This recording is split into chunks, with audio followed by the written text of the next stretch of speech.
नमस्कार दोस्तों, मित्रों।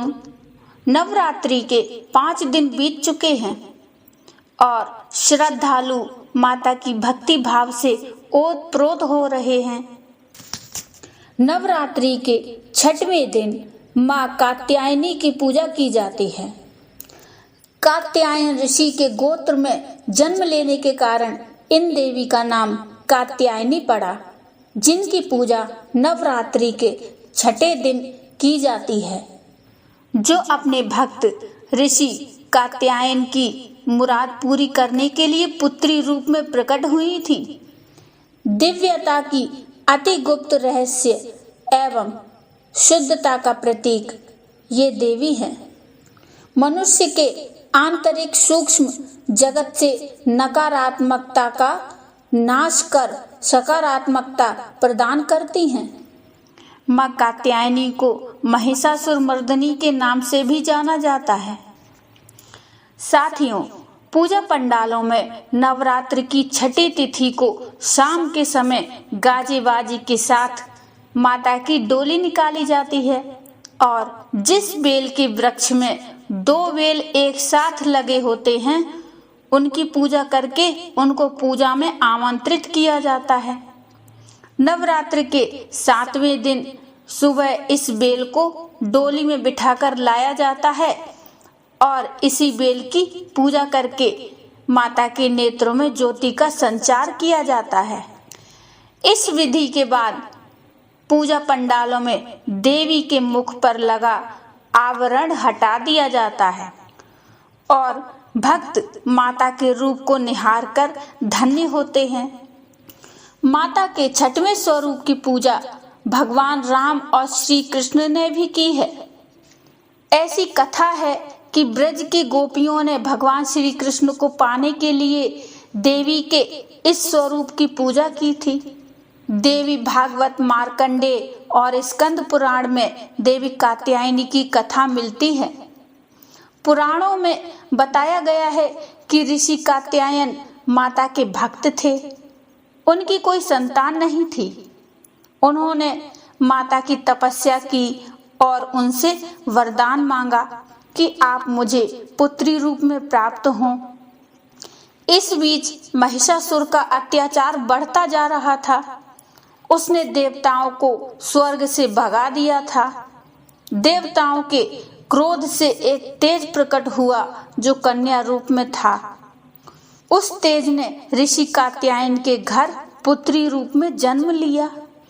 ऋषि जानते थे कि माता ही वरदान के कारण पुत्री रूप में उनके घर प्रकट हुई हैं। ऋषि ने देवी की प्रथम पूजा की और वे देवी कात्यायन ऋषि की पुत्री होने के कारण कात्यायनी कहलाई। देवी कात्यायनी के प्रकट होने का मूल उद्देश्य महिषासुर का अंत भी था। अश्विन शुक्ल की 9वीं तिथि के दिन ऋषि द्वारा पूजित होने के बाद देवी ने कहा कि उनका प्राकट्य महिषासुर का अंत करने के लिए हुआ है। इसके बाद माता ने 9वीं और 10वीं तिथि को महिषासुर से युद्ध किया। 10वीं तिथि के दिन देवी ने शहद से भरे पान को खाकर महिषासुर का वध कर दिया। इसके बाद माँ कात्यायनी महिषासुर मर्दिनी भी कहलाई। माँ कात्यायनी के स्वरूप की बात की जाए तो इनका शरीर सोने जैसा सुनहरा और चमकदार है। माँ की 4 भुजाएं हैं और सिंह पर सवार हैं। उन्होंने एक हाथ में तलवार और दूसरे हाथ में कमल का पुष्प धारण किया हुआ है।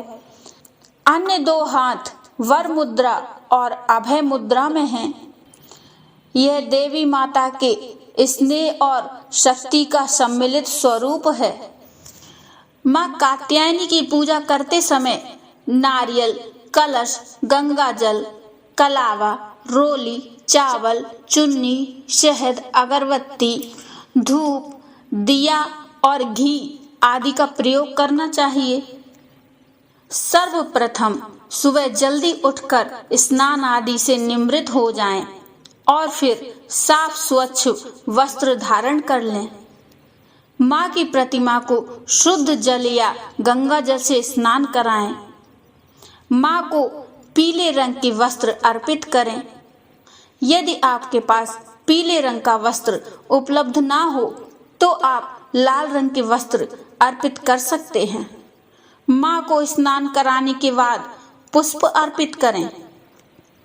माँ को रोली कुमकुम लगाएं। माँ को 5 प्रकार के फल और मिष्ठान का भोग लगाएं। माँ कात्यायनी को शहद का भोग अवश्य लगाएं। माँ कात्यायनी का अधिक से अधिक ध्यान करें। माँ कात्यायनी को प्रसन्न करने के लिए 3 से 4 पुष्प लेकर इस मंत्र का जाप करें। या देवी सर्वभूतेषु माँ कात्यायनी रूपेण संस्थिता नमस्तस्यै नमस्तस्यै नमस्तस्यै नमो नमः। मंत्र जप के बाद उन्हें पुष्प अर्पित करना चाहिए। उसके बाद माँ की आरती भी करें। बिना आरती के माँ की पूजा पूर्ण नहीं मानी जाती, इसलिए आरती करना अति आवश्यक है। नवरात्रि के 6वें दिन माता के पूजन में मधु का महत्व बताया गया है। इस दिन प्रसाद में मधु यानी शहद का प्रयोग करना चाहिए। माता को मालपुआ का भोग भी प्रिय है। इनकी पूजा से साधक को सुंदर रूप प्राप्त होता है। ये देवी विवाह में आने वाली बाधाओं को दूर करती हैं। माँ कात्यायनी रोग और शोक को दूर करके आयु और समृद्धि भी प्रदान करती हैं। नवरात्रि के 7वें दिन माँ कालरात्रि की पूजा की जाती है।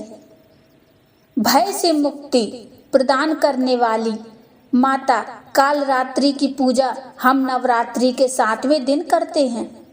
इनकी पूजा से प्रतिकूल ग्रहों द्वारा उत्पन्न दुष्प्रभाव और बाधाएं भी नष्ट होते हैं। माता दुष्टों का संहार करती हैं। इनका रूप देखने में अत्यंत भयंकर है।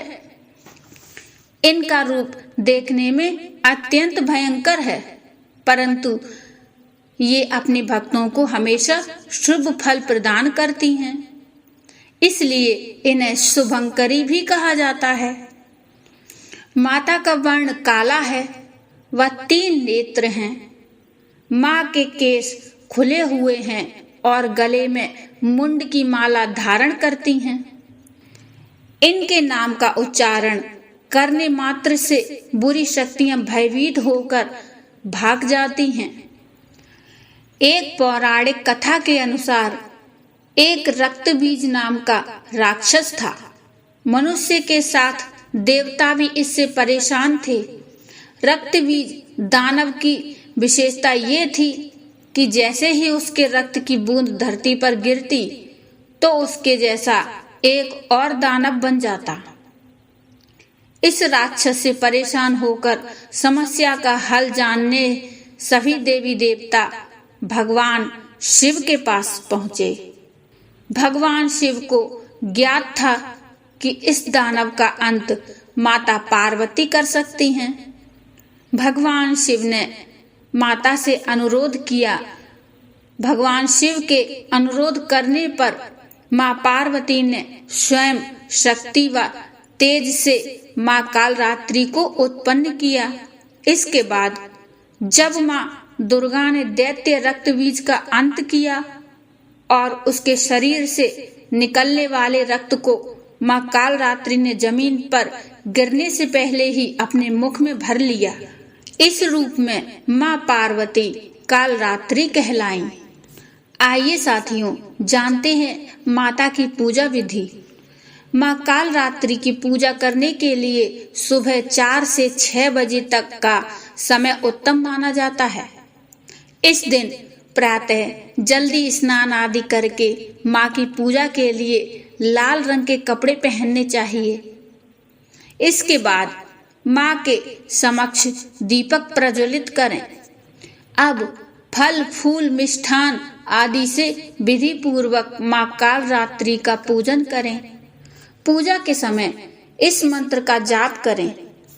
ओम जयंती मंगला काली भद्रकाली कपालिनी दुर्गा क्षमा शिवा धात्री स्वाहा स्वधा नमोस्तुते।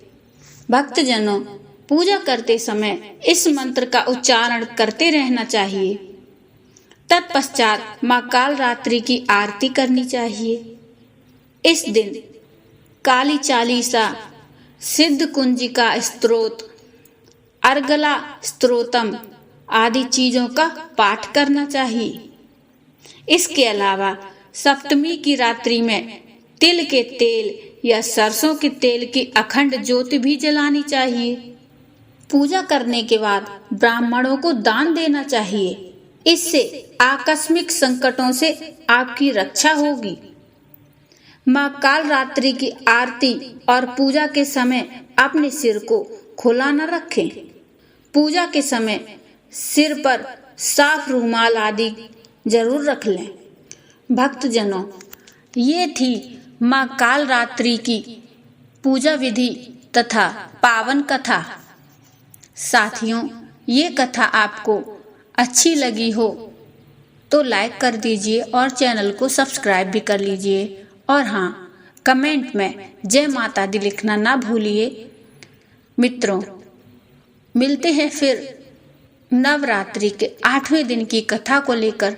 तब तक के लिए जय माता दी।